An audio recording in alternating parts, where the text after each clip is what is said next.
자, 오늘 여러분에게 들을 말씀의 제목은 아마겟돈입니다. 여러분 혹시 아마겟돈 들어보셨어요? 처음 듣는 분 있나요? 아마겟돈? 교회를 좀 다닌 분들은 다 아마겟돈이란 말을 아실 거예요.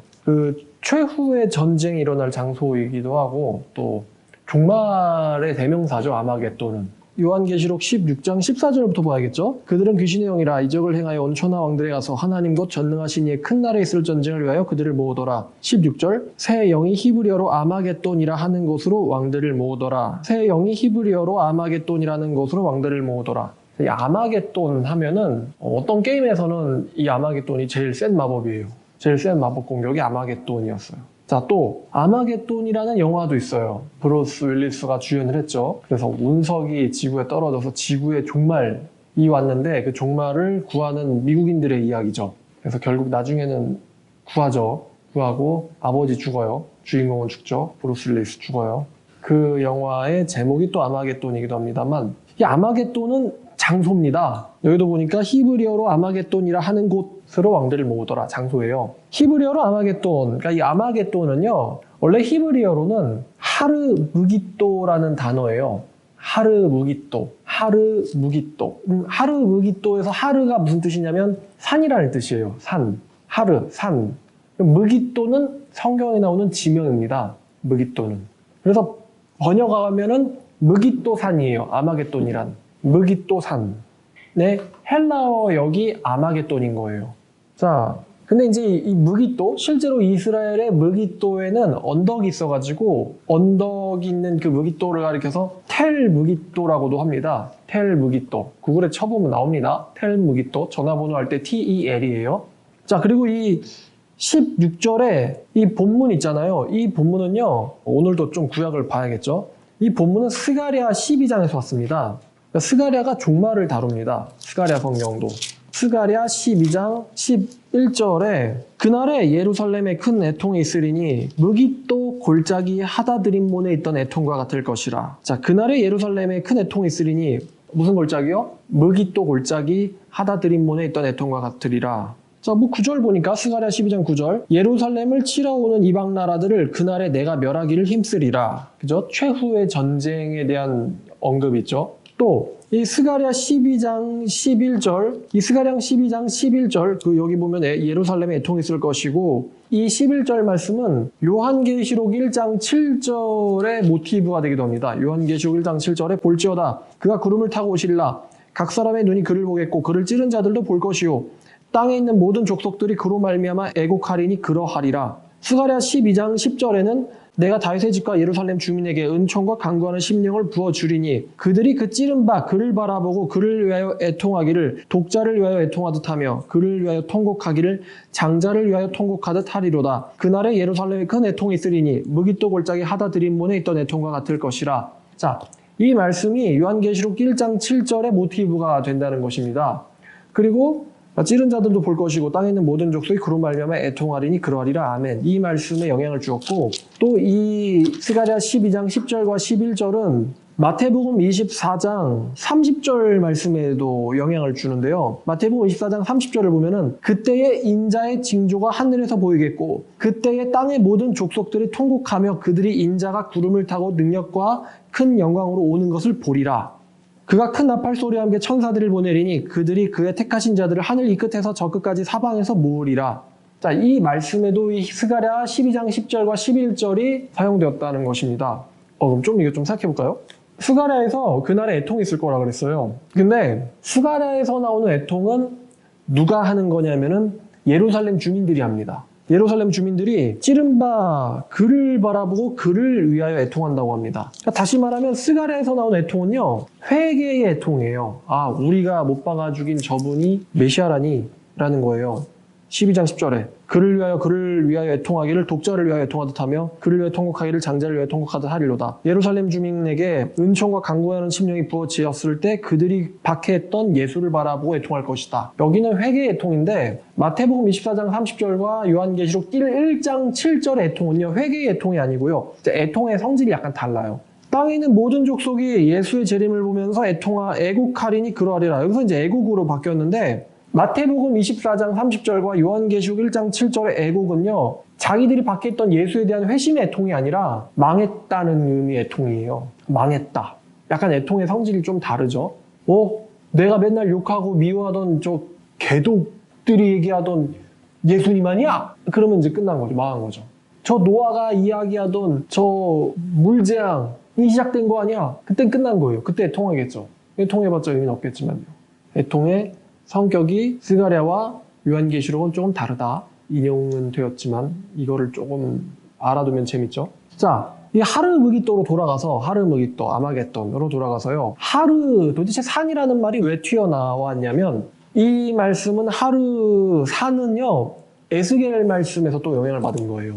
에스겔 38장을 보시면 에스겔 38장과 39장은요. 최후의 전쟁에 대한 묘사입니다. 곡과 마곡 전쟁. 나중에 또 배우실 텐데 곡과 마곡 전쟁에 대한 묘사가 에스겔 38, 39에 나와요. 근데 요한계시록 16장이 이 곡과 마곡 전쟁을 준비하는 거예요. 아직 전쟁의 결말은 나지 않았지만 군대를 모아서 준비하는 거예요. 전쟁을. 근데 에스겔 38장 8절을 보면요. 여러 날 후 말년에 네가 명령을 받고 그 땅 곧 오래 황폐하였던 이스라엘 산에 이르리니, 여기서 산이 나오죠. 여기서 하르가 나온단 말이에요.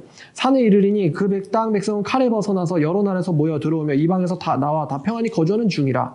또 39장 2절을 보면은 이제 고가 내가 너를 대적하여 너를 돌이켜서 이끌고 북쪽 끝에서 나와서 이스라엘 산 위에 이르러. 이스라엘 산이 나오죠. 또 4절에 너와 내 모든 무리와 너와 함께 있는 백성이 다 이스라엘 산 위에 엎드려지리라. 내가 너를 각종 사나운 새와 들짐승에게 넘겨 먹게 하리라. 여기서도 이스라엘 산이 나오죠. 또 17절도요. 주 여호와께서 이와 같이 말씀하시니라. 너 인자야, 너는 각종 새와 들의 각종 짐승에게 이르기를 너희는 모여오라. 내가 너희를 위하여 잔치 곧 이스라엘 산 위에 예배한 큰 잔치로 너희는 사방에서 모여 살을 먹으며 피를 마실지어다. 이스라엘 산에 모여 살을 먹고 피를 마셔라. 여기서도 산이 나오죠. 그래서 최후의 전쟁은 산에서 끝난다라는 이야기, 여기서 이스라엘 산을 이제 무기또로 연결을 한 거예요. 요한은요. 제가 한번 한 절만 읽어보죠. 요한계시록 19장 18절을 보니까요. 왕들의 살과 장군들의 살과 장사들의 살과 말들과 그것을 탄 자들의 살과 자유인들이나 종들이나 작은 자나 큰 자나 모든 자의 살을 먹으라. 그죠? 우리가 방금 읽었던 에스겔과 똑같은 말씀이에요. 자, 근데 오늘은 19장을 얘기하는 게 아니기 때문에. 자, 그럼 이 아마겟돈 전쟁에 대해서, 이 아마겟돈이라는 말은 요한계시록 3번 나오는데 이 아마겟돈의 전쟁에 대해서 역시 구약성경이 묘사를 하고 있어요. 에스겔도 묘사를 하지만 스가랴, 우리가 방금 봤던 스가랴도 다시 이거를 묘사하고 있는데 스가랴 14장을 보시면요. 스가랴 14장 1절부터 3절까지 여호와의 날이 이르리라. 자, 요한계시록에서는 하나님의 큰 날이라고 했어요. 여호와의 날이 이르리라. 그날에 네 재물이 약탈되어 네 가운데서 나누이리라. 내가 이방 나라들을 모아 예루살렘과 싸우게 하리니 성읍이 함락되며 가옥이 약탈되며 분야와 욕을 당하며 성읍 백성이 절반이 사로잡혀 가려니와 남은 백성은 성읍에서 끊어지지 아니하리라. 그때에 여호와께서 나가사 그 이방 나라들을 치시되 이방의 전쟁 날과 싸운 것 같이 하시리라. 여기서 지금 최후의 전쟁에 대한 설명이 나오죠. 이방 나라들을 모아 예루살렘과 싸우게 하리라. 근데 요한계시록 16장 14절을 보니까 그들은 귀신의 영이라 이적을 행하여 온 천하 왕들에게 가서 하나님 곧 전능하신 이의 큰 날에 있을 전쟁을 위하여 그들을 모으더라. 이방 나라들과 예루살렘과 전쟁이 일어난다. 또 요엘서, 우리가 성령에 대한 약속으로 유명한 요엘서를 보시면 요엘서 3장 9절부터 14절까지요. 너희는 모든 민족에게 이렇게 널리 선포할지어다. 모든 민족에게 너희는 전쟁을 준비하고 용사를 격려하고 병사로 다 가까이 나와서 올라오게 할지어다. 너희는 보습을 쳐서 칼을 만들지어다. 낫을 쳐서 창을 만들지어다. 약한 자도 이르기를 나는 강하다 할지어다. 사면의 민족들아 너희는 속히 와서 모일지어다. 여호와여 주의 용사들로 그리로 내려오게 하옵소서. 그리로 내려오라 그러죠. 그리가 어딜까요? 그리로 내려오게 하옵소서.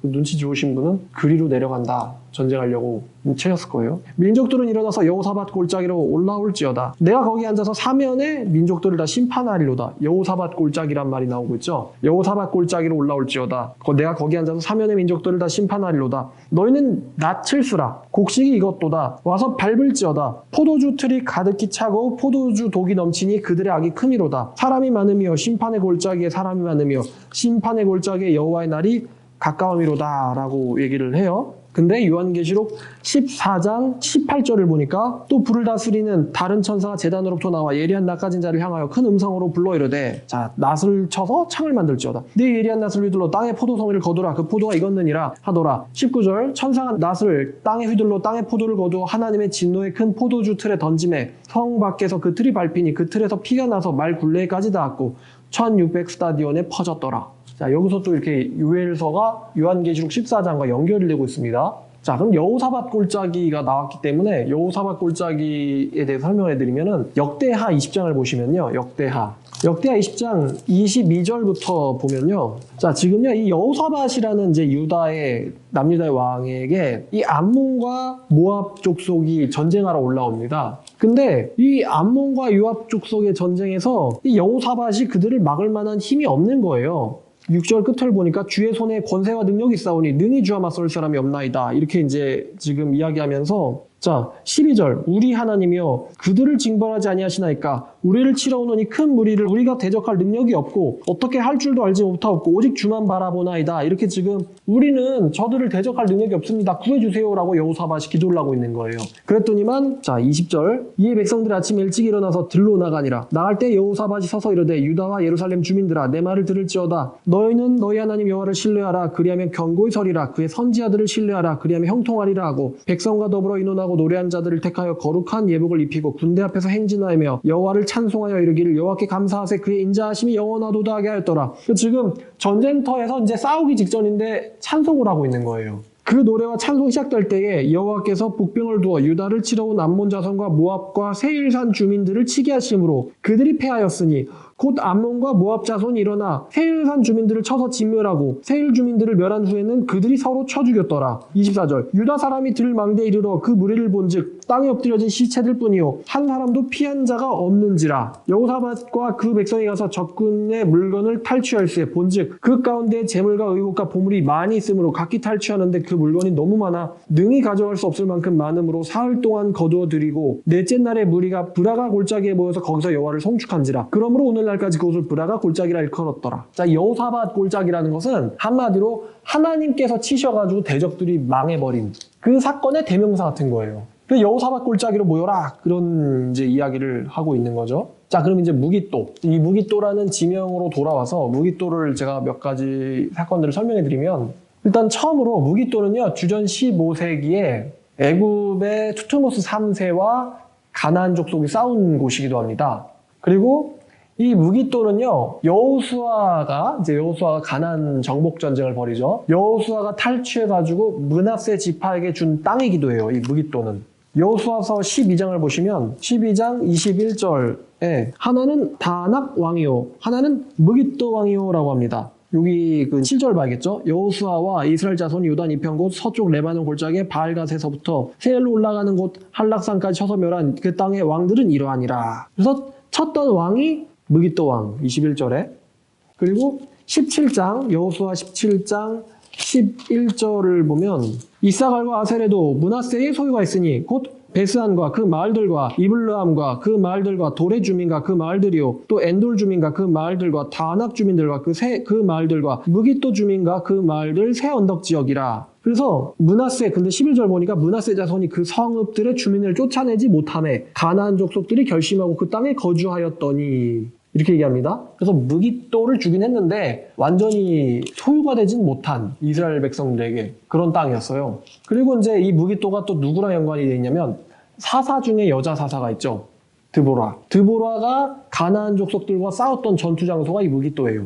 그리고 사사 기드온과 미디안 족속이 싸웠던 장소도 바로 무기또입니다. 재밌죠? 그리고 이 무기또는요 다윗 왕 때 비로소 온전히 평정돼서 이스라엘에게 완전히 속하게 됐다라고 합니다.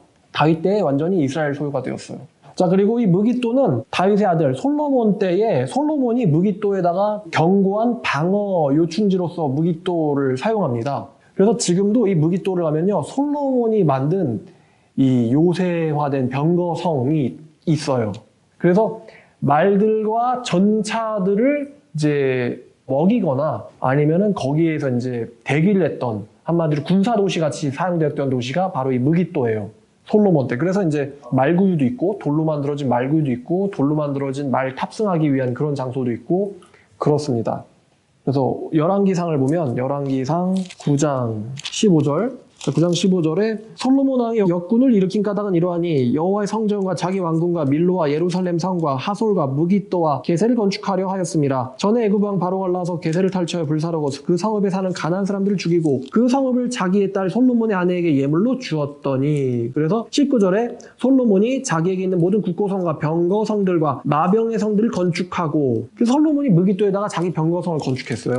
또 10장 26절을 보니까요. 솔로몬이 병거와 마병을 모음해 병거가 1400대요. 마병이 12,000명이라 병거성에도 두었고 예루살렘 왕에게도 두었으며 그러니까 무깃도에다가 자기 군대를 배치시켰던 거예요. 솔로몬이. 그리고 지금 이제 이 무깃도를 가면요. 나쁜 왕 중에 유명한 사람인데 아합이 있지 않습니까? 아합 왕이 또 이 무깃도를 다시 한번 요새화를 합니다. 그래서 지금 가면은 아합이 만든 유적들이 있어요. 아합 왕이 만든 유적들. 그래서 어떤 식으로 했냐면은 이 무깃도가 약간 이렇게 높아가지고 물 수급이 좀 힘들어요. 근데 그러면 방어가 힘들잖아요. 그래서 아합이 어떤 일을 했냐면 호수까지 밑에서 연결을 한 거예요. 그래가지고 이 수직갱도를 타고 내려가서 수평갱도를 타고 가면요. 물 있는 데랑 다 있는 거예요. 아합이 그런 공사를 그 당시에 했어요. 그래서 식수를 끌어왔다. 그래서 아합이 요새화를 했던 곳이고 유다의 왕인 아하시야가 북이스라엘의 왕 예후와 싸우다 죽은 장소가 또 무깃도예요. 무깃도. 자, 그리고 이제 성경에서 마지막으로 언급된 건데 요아스라고 하는 훌륭한 왕이 있어요. 유월절을 지켰죠. 근데 이 요아스 왕이 애굽의 왕인 바로 느고 왕, 파라오 느고와 싸우다가 전사한 장소가 또 이 무깃도예요. 전사했어요.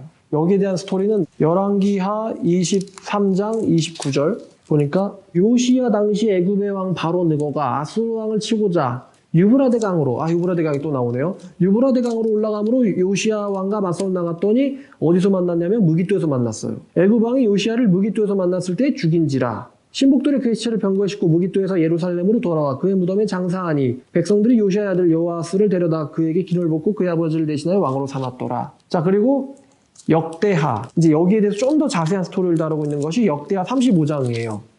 역대하 35장 20절부터 보면 이 모든 일 후에 곧 요시야가 성전을 정돈하기를 마친 후에 애굽 왕 느고가 유브라데 강가에 갈그미스를 치러 올라왔으므로 요시야가 나가서 방비하였더니 느고가 요시야에게 사신을 보내어 이르되 느고가 요시야에게 사신을 보내어 이르되 유다 왕이여 내가 그대와 무슨 상관이 있느냐 내가 오늘 그대를 치려는 것이 아니오 나와 더불어 싸우는 족속을 치려는 것이라 하나님이 나에게 명령하서 속히 하라 하셨은즉 하나님이 나와 함께하 계시니 그대는 하나님을 거스르지 말라 그대를 멸하실까 하노라 하나 요시야가 몸을 돌이켜 떠나기를 싫어하고 오히려 변장하고 그와 싸우고자 하여 하나님의 입에서 나온 바로 느고의 말을 듣지 아니하고 무깃도 골짜기에 이르러 싸울 때 활 쏘는 자가 요시야 왕을 쏜지라 왕이 그의 신하들에게 이르되 내가 중상을 입었으니 나를 도와 나가게 하라 그 부하들이 그를 병거에서 내리게 하고 그의 버금 병거에 태워 예루살렘에 이른 후에 그가 죽으니 그의 조상들의 묘실에 장사되느니라 온 유다와 예루살렘 사람들이 요시야를 위하여 슬퍼하고 예레미야는 그를 위하여 애가를 지었으며 이러죠? 좀 더 자세하게 나오죠? 왜 이렇게 됐냐면은 지금 이제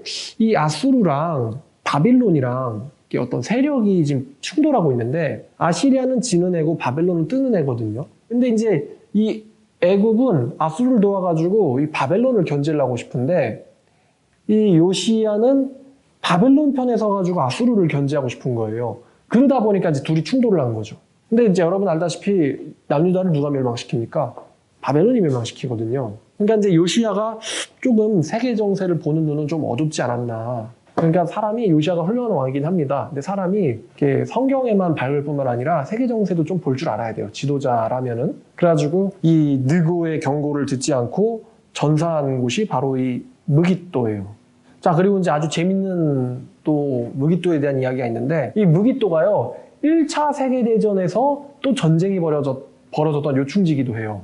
재밌죠? 1차 세계대전에서 되게 가깝죠. 껑충 쪘어요. 요시야에서 1차 세계대전. 자, 1917년 1차 세계대전 때 협상군 쪽, 그러니까 영국 쪽이죠. 협상군 쪽인 영국의 에드먼드 알렌비라는 장군이 예루살렘을 탈환하기 위해서 그렇다는 것은 예루살렘이 점령돼 있었다는 소리죠. 예루살렘을 탈환하기 위해서 동맹군, 독일군 치하의 오스만 제국, 다시 말하면 터키군을 상대로 대승을 거둔 장소가 이 무깃도예요. 그러니까 영국군이 이 예루살렘을 탈환해야 되는데 예루살렘을 탈환하기 위해서 반드시 점령해야 되는 요충지가 무기또였던 거예요. 그래서 이제 재밌죠? 무기또. 그래서 이제 좀 더 설명드리면은 1917년 12월 8일에 작전을 시작해서 대승을 거두고 3일 뒤인 12월 11일에 알렌비 장군은 예루살렘 성에 입성합니다.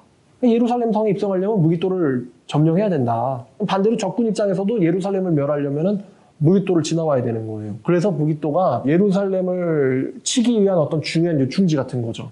예루살렘 쪽에서는 여기를 지켜야지 수도를 지킬 수가 있는 거고, 그래서 1차 세계대전에도 예루살렘을 탈환하기 위해서 무기또에서 싸웠다. 참 특이하죠. 자, 근데 이 무기또에 대해서 이제 신학자들은 도대체 이 아마겟돈이 무기또를 가리키고 있는데, 이 아마겟돈이 무기또를 가리키고 있다라는 해석에 대해서 신학자들이 또 자기들끼리 이제 이렇게 해석상에 좀 차이가 있어요.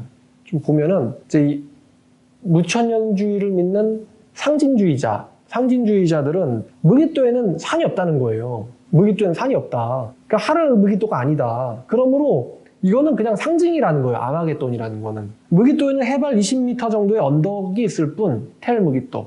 산은 없다. 그러므로 무기또는 어떤 특정 지역을, 진짜 무기또를 이야기하는 게 아니라 무기또는 상징이다. 그러니까 그리스도의 군대와 싸우기 위해서, 이제 위에서 모이는 장소인데, 결국에는 그 군대들이 모여있는 곳은 세상 아니겠느냐. 그래서 무기또는 온 세상을 상징한다 그래요. 무기또는 온 세상을 상징한다 라고 상징주의자들이 이렇게 해석을 해요. 근데 그렇다면 좀 이렇게 이런, 예를 들어 귀신의 영들이 전능하신 이의 큰 날이 있을 전쟁을 위하여 그들을 모았다 그러거든요. 모았다. 그럼 모은다는 것은 어떤 장소로 모여야 된다는 것을 의미하는데, 전 세계가 아마겟돈이라 그러면은 조금 이렇게 해석상 어려움이 있어요. 그리고 이제 이들이 주장하는 게 뭐냐면, 이 무기또라는 지역은 전 세계 군대들이 모일 만한 지역이 아니라는 거예요. 그게 넓지 않다는 거예요. 무기또가. 실제로 보면은. 그래서 이제 진짜 무기또를 가리키는 게 아니다라고 해석을 하는데, 근데 반대로 또 실제로 무기또를 가리킨다라는 해석도 있어요. 그럼 그들은 이제 어떻게 해석을 하냐? 무기또 자체는 그렇게 전 세계 군대가 모일 만큼 넓진 않은데, 이 무기또라는 곳 근처에 아주 넓은 평원들이 있습니다. 그러니까 무기또를 벗어나서도 아주 넓은 평원들이 있다는 거예요. 그러니까 굳이 꼭 무기또에만 다 들어갈 필요는 없지 않느냐라는 이제 해석을 하는 거죠. 무기또 근처에도 평원이 넓기 때문에 전 세계 군대가 모일 수 있지 않나라는 해석을 하는 겁니다. 자, 그럼 잠깐만. 아까 이제 스가랴 12장을 저희가 읽었었는데요. 스가랴 12장으로 잠깐 돌아가서요. 제가 재밌는 이야기를 하나 또 해드리고 싶은데요. 스가랴 12장 10절, 11절에 이제 내가 다윗의 집과 예루살렘 주민들에게 은총과 강구하는 심령을 부어주리니 그들이 그 찌른 바 그를 바라보 그를 위하여 애통하기를 독자를 위하여 애통하듯 하며 그를 위하여 통곡하기를 장자를 위하여 통곡하듯 하리로다. 그날에 예루살렘에 큰 애통이 있으리니 무기또 골짜기 하다드림몬에 있던 애통과 같을 것이라. 여기 지금 보니까 하다드림몬이라고 하잖아요. 하다드림몬에 대해서 제가 또 알아봤는데, 이 하다드림몬에 대해서도 두 가지 해석이 있습니다. 근데 이제 제일 좀 재밌는 해석을 먼저 알려드리면요. 이 해석은 많은 학자들이 받아들이고 있는 것 같진 않아요. 하다드림몬이 도대체 어디 나오냐.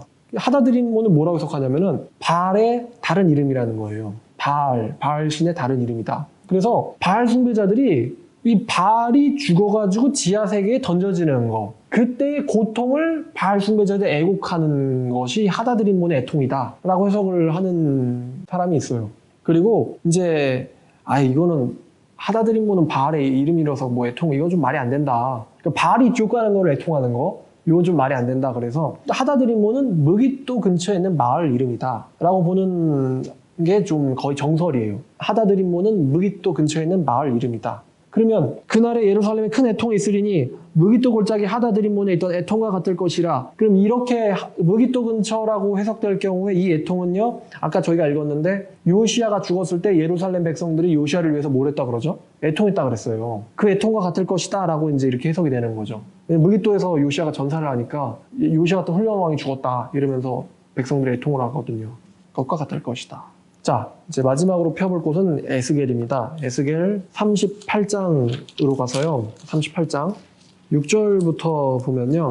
고멜과 그 모든 때와 북쪽 끝에 도갈마 족속과 그 모든 때 곧 많은 백성의 무리를 너와 함께 끌어내리라. 너는 스스로 예비하되 너와 네게 모인 무리들이 다 스스로 예비하고 너는 그들의 우두머리가 될지어다. 여러 날 후 곧 말년에 네가 명령을 받고 그 땅 곧 오래 황폐하였던 이스라엘 산에 이르리니 그 땅 백성은 칼에 벗어나서 여러 나라에서 모여 들어오며 이방에서 나와 다 평안히 거주하는 중이라. 네가 올라오되 너와 네 모든 때와 너와 함께한 많은 백성이 광풍같이 이르고 구름같이 땅을 덮으리라. 지금 여기서 너가 자꾸 너 그러는데 여기서 너는 이제 3절에 두발왕 곡이에요. 두발왕 곡. 그러니까 최후의 전쟁을 위해서 북쪽 끝에서 다 모아와라 이런 거예요. 6절에 북쪽 끝에서 다 모아와라. 많은 백성 다 모아와라. 그래서 이스라엘 산에 너희들은 올 것이다. 구름대같이 너희들은 몰려올 것이다. 라고 말씀하시는 거예요.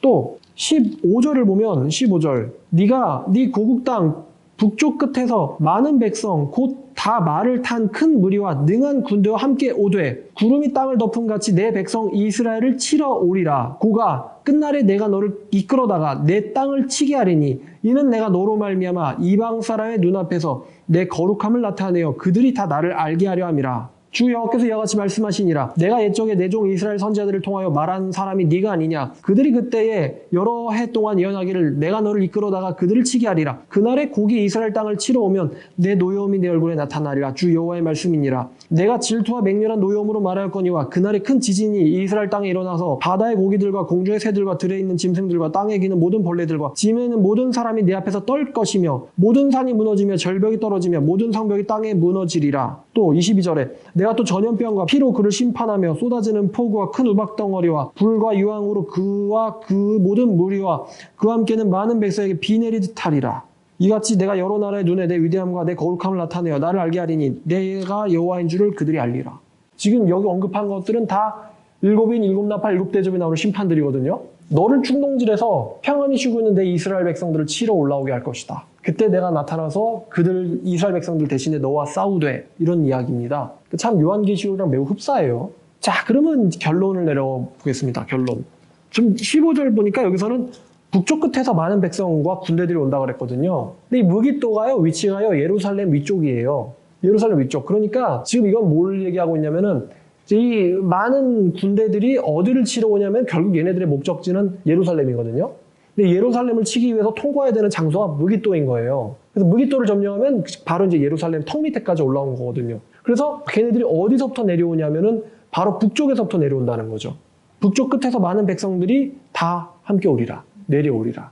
자, 그래서 이제 결론입니다. 무깃도는 아랍 쪽 방향에서 침공하는 군사들이 예루살렘을 점령하기 위해서는 반드시 지나가야 되는 요충지입니다. 그럼 우리가 이제 그 요한계시록에 분명 최후의 전쟁이 나온단 말이에요. 최후의 전쟁. 히브리어로 아마겟돈이라는 곳으로 천하의 왕들을 모은다라고 했는데 그래서 최후의 전쟁이 일어나고 19장의 전쟁이 드디어 일어나죠. 그래가지고 이제 아까 읽었던 뭐 말탄 자의 칼에 살해된 자들의 고기들로 공중에 있는 새들이 배불린다. 이런 말씀도 요한계시록 19장에 나왔고요. 그러면 이 최후의 전쟁이 정말 벌어질까? 그리고 그 전쟁에서 적군이 점령하려고 하는 도시가 정말 예루살렘일까? 아니면 이것은 다 그냥 비우고 영적 해석일까? 실제로 그렇지 않고 다 비우고 영적 해석일까를 생각해보면은 예루살렘 성의 요충지인 아마겟돈, 다시 말하면 무깃도가 실제 전쟁이 일어날 장소일지 아닐지 짐작하는데 매우 중요한 단서가 될 겁니다. 다시 정리하면요. 최후의 전쟁이 정말 일어날 것이며 그 전쟁이 예루살렘 성의 점령이 될 것이냐. 이게 정말 진짜 전쟁이라면은 아마 무깃도에서 전쟁이 일어날 것이고 아마 이 전쟁이 그냥 비유다. 최후의 전쟁, 예수님과 세상 모든 이방 군대들이 싸우는 전쟁은 없다라고 한다면 이 무깃도는 상징이 되겠죠. 이해가시죠? 자, 그럼 여러분 개인적으로 한번 생각해 보세요. 최후의 전쟁이 있을까요? 없을까요? 이스라엘을 전멸시키려고 하는 최후의 전쟁 있을까요? 없을까요? 있을 것 같아요? 없을 것 같아요? 3차 세계대전. 3차 세계대전의 마지막 목적지, 마지막 타겟, 예루살렘. 세상 모든 연합군이 없애려고 하는 마지막 목적지, 바로 예루살렘. 그 전쟁이 일어날까요? 안 일어날까요? 일어난다면은 여기서 얘기하는 무깃도는 문자적 해석을 해도 되고요. 왜냐하면 예루살렘 쓰려면 무깃도를 지나가야 되니까. 만약에 그 전쟁이 없다 그러면은 무깃도는 상징적이겠죠. 어떤 영적 싸움을 표현한 거지, 어떤 영적 싸움의 장소지, 뭐 전 세계지, 진짜 무깃도는 아니다. 이렇게 되겠죠.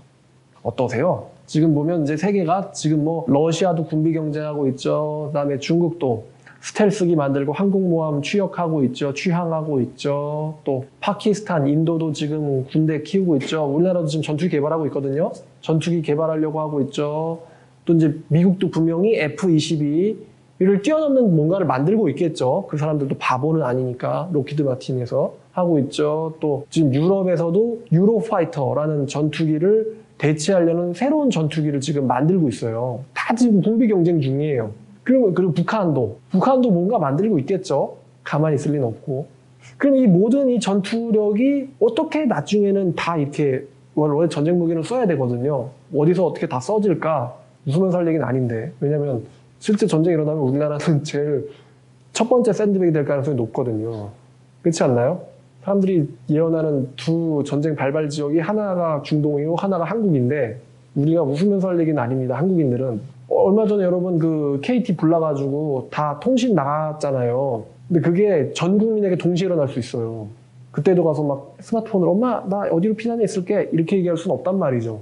공항철도 먼저 끊어지고 영종대교 무너지고 비행장 폭격당하고 그렇게 갑자기 그런 일이 다 일어날 텐데 경부선 타고 막 부산까지 튀어보지 뭐 이렇게 돼서 뭐 대충 배 하나 훔쳐가지고 일본으로 가면 되겠지. 안 된단 말이죠. 근데 과연 그 전쟁이 있을까 없을까? 판단은 여러분에게 맡기겠습니다.